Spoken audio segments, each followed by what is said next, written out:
बस यही रहता है कि वह लोगों के सामने अपनी बड़ाई करे, लेकिन मुझे लगता है कि राज्यपाल के अभिभाषण में वह दम नहीं दिखा जिसकी आम जनता ने अपेक्षा की थी।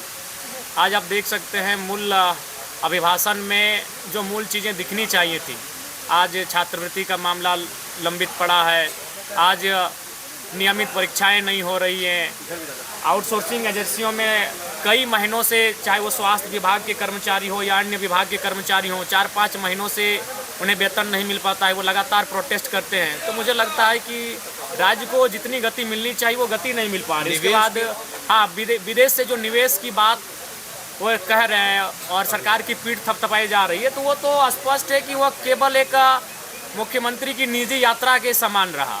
अगर उसमें कोई विजन होता तो जाहिर सी बात है वो वहाँ जाकर अगर विदेशी इन्वेस्टर से इन्वेस्ट करने की बात कहते, उन्हें आमंत्रित करते तो समझ में आता। वहाँ जाकर वो जिंदल से बैठ रहे हैं, वहाँ जाकर वो टाटा से बैठ रहे हैं, तो टाटा तो 100 किलोमीटर दूर में रहता है।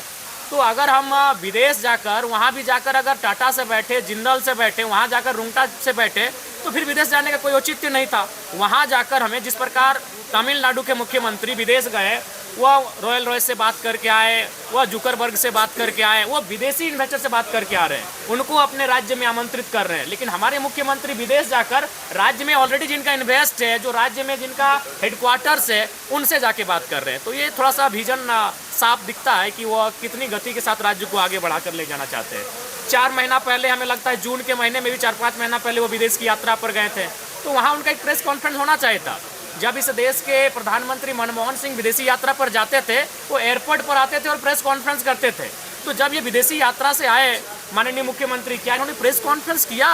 क्या इन्होंने बताया कि विदेश की यात्रा का इनका क्या उद्देश्य था? तो मुझे लगता है कि संतोषजनक नहीं है जो राज्यपाल का अभिभाषण रहा। और जयराम जी, एक बात आप देखिए, इंडिया में काफी फरियाद हो रही है कि बंगले नहीं, तो आप अभी गए थे, हमारे आप ही के बीच से एक भाई गए थे, पत्रकार ने जो वक्तव्य दिया था। हाँ नहीं, ठीक है, नहीं हम नहीं, फिर उसको हमने तुरंत, लेकिन जो विधायकों को सामान मिलता है वो भी ले रहे हैं। नहीं, उसको तो हमने चिट्ठी लिख कर दे दिया है और सामान हमने वितरण कर दिया था। देखिए, आपको फिर बता रहे, हम नहीं लेने से जाहिर सी बात है वो तो या तो बंगला बंद होता या तो फिर उनका कोई सहयोगी लेता। आप अभी चले जाए, मैं सभी पत्रकार बंधुओं से कहूँगा, जब सेशन चलेगा आप मेरे बंगले से होकर आइए, वहाँ सामान्य लोग गए हैं। और यही नहीं, मैंने कोई विधायक का प्रोटोकॉल नहीं, वो हमारे शयन कक्ष तक, वो हमारे तमाम कक्षों में जाकर आप जाकर देख लीजिए, आम लोग जाकर वहाँ भी बैठे हैं, वहाँ मैंने आके ठहरे हुए हैं, रुके हुए हैं। तो कम से कम एक बंगला ऐसा हुआ जो आम जनता जिनके और विधायक के रांची आवास में कई दूरी होती थी, उसको मैंने पार्ट ट्रैक काम किया। उसमें लोग रहेंगे, हम तो 15 दिन में एक बार आएंगे, बस मेरे नाम से है विधिवत, वो खाली एक प्रोटोकॉल मेरे नाम से, बाकी वहाँ आम जनता रह रही है। आज से आप जाके, अभी से आप जाके देख सकते हैं, आप चेक कर सकते हैं। ठीक है, नहीं डुमरी नहीं, झारखंड, डुमरी नहीं। मेरा ये सवाल है, नहीं, आईफोन मैं आपके सामने रख दे रहा हूँ। ये हमारे, देखिए, हम लोग कोई भी मोबाइल जो होता है वो हम लोग का तय नहीं होता है, आप ही हमको दे देंगे, इसको चलाइए। अरे विधायक, 6 साल से मुख्यमंत्री लड़ते दिख रहे थे केंद्र से, कल वो थोड़ा माइल्ड दिखे। जयराम महतो क्या, देखिए, इसके 2 महत्वपूर्ण कारण हैं। पहला कारण है कि माननीय मुख्यमंत्री महोदय वो किसी भी हाल में चाहते हैं कि हमारे आदरणीय बाबा दिशम गुरु को भारत रत्न मिले, वो किसी भी हाल में चाहते हैं, और बिना केंद्र के कंप्रोमाइज के ये संभव नहीं है। पहला, वो अपने पिताजी के सम्मान के लिए ये संभावना है। दूसरा है कि एक आर्थिक, किसी भी राज्य की गति बिना अर्थ से संभव नहीं है। तो कहीं ना कहीं जो हमारा और केंद्र का जो समन्वय नहीं हो पा रहा है और केंद्र का जो परस्पर सहयोग नहीं मिल पा रहा है, कहीं ना कहीं ये चीज़ें भी माननीय मुख्यमंत्री को केंद्र की ओर आकर्षित कर रही है। ये सच्चाई है।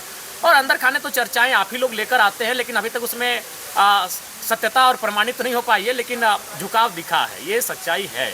जयराम जी, और संभावना है कि सरकार बना जो धनबाद में बयान दिया था, जिस तरीके से आउटसोर्सिंग कंपनी धनबाद झरिया इलाके में मजदूरों के शोषण कर रही है, क्या लगता है सरकार में होते हुए मुख्यमंत्री कब्जा करने की बात? नहीं, बिल्कुल, सरकार में रहते मुख्यमंत्री, ये बयान एक विधायक का हो सकता है, अभी विपक्षी पार्टी के विधायक का, कि आप जाके कब्जा कर लीजिए, आप उनसे ये करिए। लेकिन एक मुख्यमंत्री जो इस राज्य के मुखिया हैं, इनको ये बयान ना देकर बल्कि उनको दबाव देना चाहिए था कि भाई आपको हर हाल में 75% रखना होगा, नहीं तो फिर उनको रिस्ट्रिकेट कर दीजिए। झारखंड में मुझे लगता है 1-2% कंपनियां ही ऐसी होंगी जो कंपनी एक्ट का अनुपालन कर रही हैं। बाकी आप किसी भी कंपनी के परिसर में जाकर अगर जांच करें, तमाम विषयों का जांच करें, मापदंडों का जांच करें, तो वो फेलियर हो जाएंगे। तो ऐसे में उनको सीधे रेड अलर्ट जारी कर दिए कि भाई आप चलिए यहाँ से निकलिए मेरे राज्य से। बहुत सारी उनको शिकायतें हैं, लेकिन मुख्यमंत्री केवल भाषणों में ऐसा कह रहे हैं। मैंने तो कहा कि हम लोग आपके साथ खड़े हैं, हम लोग आपके साथ खड़े हैं निजी कंपनियों के मामले में। चूंकि झारखंड अलग राज्य की लड़ाई में एक कंपनियों के द्वारा जो उत्पीड़न था वो भी एक महत्वपूर्ण कारण था, और उसी की उपज थे कॉमरेड ए.के. राय, जो मजदूर नेता थे, जो एक मैंने कह सकते हैं एक इंजीनियर थे। तो बिल्कुल एक कंपनियों का भी बहुत बड़ा योगदान रहा है, उनका उत्पीड़न, उनका शोषण, उनके द्वारा मजदूरों का शोषण भी एक बहुत बड़ा योगदान रहा है झारखंड अलग राज्य की क्रांति में। जी, मैं आज मेरा शून्यकाल का वो सवाल है और मेरा 17वें नंबर पर सवाल है। अगर हमसे पहले भी कोई विधायक सवाल कर दिए तो फिर भी मैं सवाल पूछूंगा, क्योंकि सवाल अब ऑनलाइन जाता है, सवाल को हम चेंज भी नहीं कर सकते हैं। जेपीएससी में बिल्कुल ये उचित नहीं है। इसलिए उचित नहीं है कि जेपीएससी का मतलब होता है एक साल में एक एग्जाम। आज हम 2026 में हैं, उसके हिसाब से कम झारखंड में 26 जेपीएससी के एग्जाम होना चाहिए, लेकिन ये 9वां है। हालांकि इसे गिनती में 14वां बताया जा रहा है, क्योंकि 7वां से 10वां और 11वां से 13वां एक साथ लिया गया था। लेकिन अगर कैलेंडर ईयर की बात करें तो ये मात्र 9वां एग्जाम है। तो इसलिए मेरे हिसाब से अगर इससे पहले का जो जेपीएससी एग्जाम था उसका जो अधिकतम एज का जो कट ऑफ था वह 2017 था, तो चूंकि आप उसके बाद ये एग्जाम ले रहे हैं तो 2018 होना चाहिए। और मैं सरकार से भी सदन के माध्यम से मांग करूंगा कि जेपीएससी की जो 2026 की परीक्षा ली जाएगी विज्ञापन संख्या 1/2026 के माध्यम से, उसमें अधिकतम आयु का जो कट ऑफ हो वह 1 अगस्त 2018 हो। थैंक यू, धन्यवाद। धन्यवाद।